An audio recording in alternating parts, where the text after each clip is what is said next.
Under this fractional reserve scheme, we inevitably become debt slaves to a ruling class of financial elite, not because they are better or smarter than anyone else, but because they have rigged the system to benefit themselves at the expense of most people on the planet. Catherine Austin Fitts is an expert on this issue. She was an Assistant Secretary of Housing and Urban Development under President George Bush Sr., and then an advisor to the Clinton administration. Let's set up a game of Monopoly and you want to buy Park Place. What I can continually do is just print money, give myself more money, lower the value of your money by printing more. No matter how hardworking you are or how successful you are, I can always end up buying you for free. So how come if you or I make up money, it's called counterfeiting, but if the banks do it, it's increasing the money supply? How did the banks get this power? This is Jekyll Island, where in 1910, representatives from the Rockefellers, Rothschilds, Morgans, and other private bankers gathered secretly to draft the legislation that would create the Federal Reserve. Ed Griffin literally wrote the book on what happened at Jekyll Island. Central banks are banking cartels which have gone into partnership with the respective governments in the countries where they operate. And they've been given monopolistic power over the creation of the nation's money supply. That's what the politicians handed to them as a gift, you might say, for the partnership. Now, in return, what did the bankers do for the politicians? They promised to create money out of nothing, now that they've got this legal power to do it anytime the government needs it. And since 2008, we've witnessed the greatest fake money printing run in recorded history. This financial sleight of hand disguises the costs, hides who's to blame, and leaves us as debt slaves working to pay off the bill. I found it revealing that in the same year the Federal Reserve was founded, 1913, the Internal Revenue Service was also established. An income tax was then instigated so you and I would have to pay the politicians' debt plus interest to the bankers. The problem is we have a privately owned central bank system in the United States disguised as a government-owned system. Now, if you look in the telephone book here in the Washington, D.C. area, you look up for Federal Reserve in the blue government pages, it's not there. It's in the white pages right next to Federal Express. It's a privately owned central bank. What is the proper relationship, what should be the proper relationship between a chairman of the Fed and a president of the United States? Well, first of all, the Federal Reserve is an independent agency, and that means basically that there is no other agency of government which can overrule actions that we take.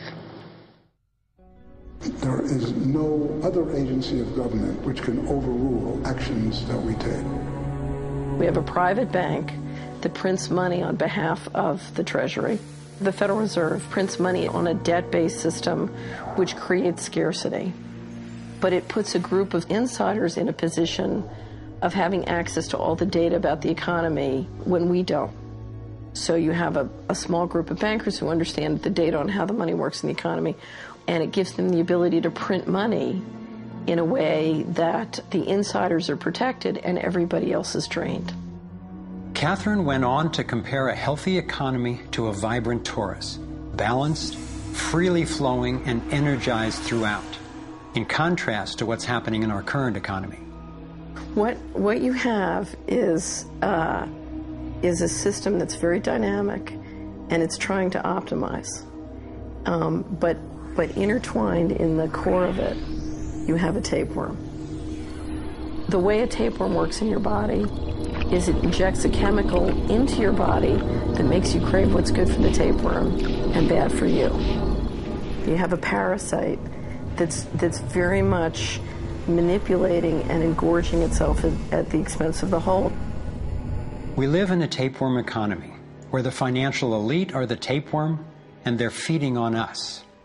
and they don't like it when people blow their cover. After Catherine began exposing government corruption at the highest levels, the FBI raided her company and seized its assets. She was dragged through the courts for 10 years before being found innocent. So we've got the Federal Reserve, a privately owned corporation with a monopoly on creating money, but with no accountability, backed up by a government with a monopoly on force. The country got sold on the Fed as an institution that would help stabilize the economy and remain independent of politics. But in fact, in close to a century of existence, the Federal Reserve has done just the opposite. Since they took charge, we've been robbed through inflation, and the purchasing power of the dollar has declined more than 96%. And the wealth gap makes it clear most of the money is going to a very few. Only 16 years after the Federal Reserve was in power, America experienced the Great Depression. My research revealed that before the big crash in 1929, the elite bankers pulled their money out of the stock market. After the crash, they used that money to buy up cheap stocks and smaller failing banks for pennies on the dollar. Among the bankers who consolidated their wealth this way were the Rothschilds, Rockefellers, and Morgans. A similar scenario played out in the 2008 financial collapse, with the same bankers benefiting. In the years leading up to the collapse, the biggest banks, including Bank of America, Citigroup, and Chase, controlled by the Rothschilds, Rockefellers, and Morgans, were bundling and trading bad loans that they knew would eventually fail. It's like putting rotten oranges in a box and selling them as grade AAA.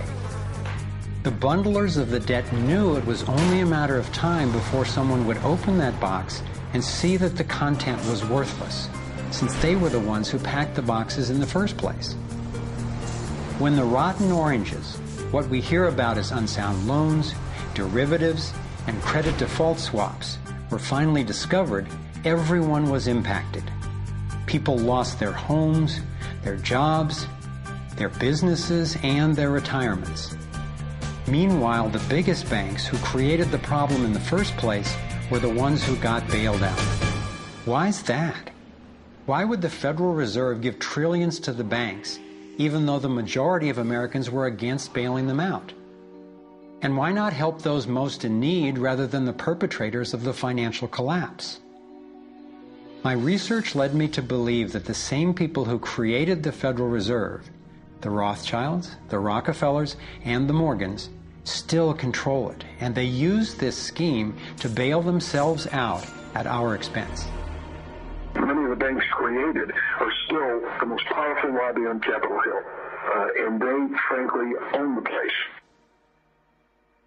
I'm convinced that the near collapse of the economy in 2008 resulted from an orchestrated pump-and-dump scheme designed and executed by the big bankers to consolidate wealth and power. David Icke explains how he sees the Federal Reserve rigging the so-called business cycles. Stage one, it's like throwing a fishing line out. Stage one, you put lots of money, units of exchange, into circulation. You do this by pushing interest rates down, by making lots of loans. This is the part of the cycle we call a boom. Because there's lots of units of exchange in circulation, there's lots of money changing hands. That generates lots of economic activity.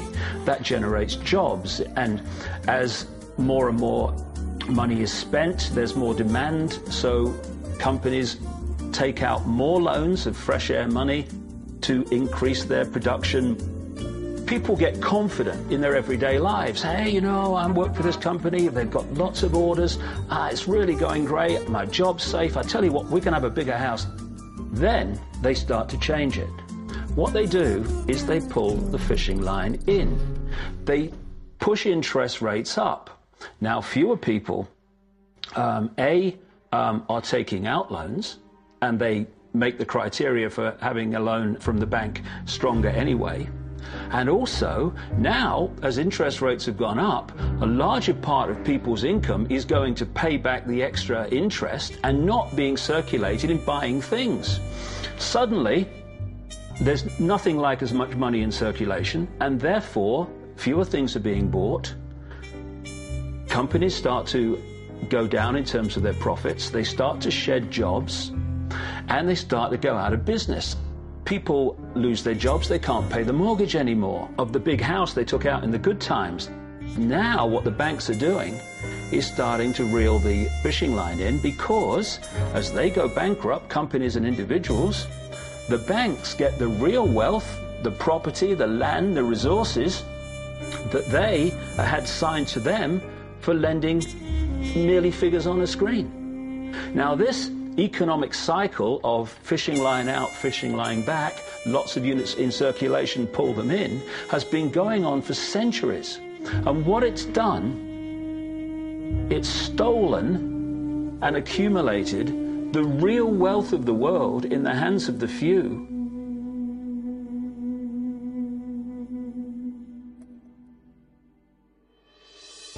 At the international level, central bankers use the World Bank and the International Monetary Fund to make more money while exploiting the resources of countries they lend to, bankrupting them in the process. The central bank of central banks is the Rothschild-created Bank for International Settlements. The elite are positioning themselves to control access to virtually everything we need to survive. No matter where you go in the world, the money is controlled by the banking system. They decide if people eat or if they don't eat. Who's a billionaire and who lives on less than $1 a day? He who controls the money controls the world, and a very few control the money.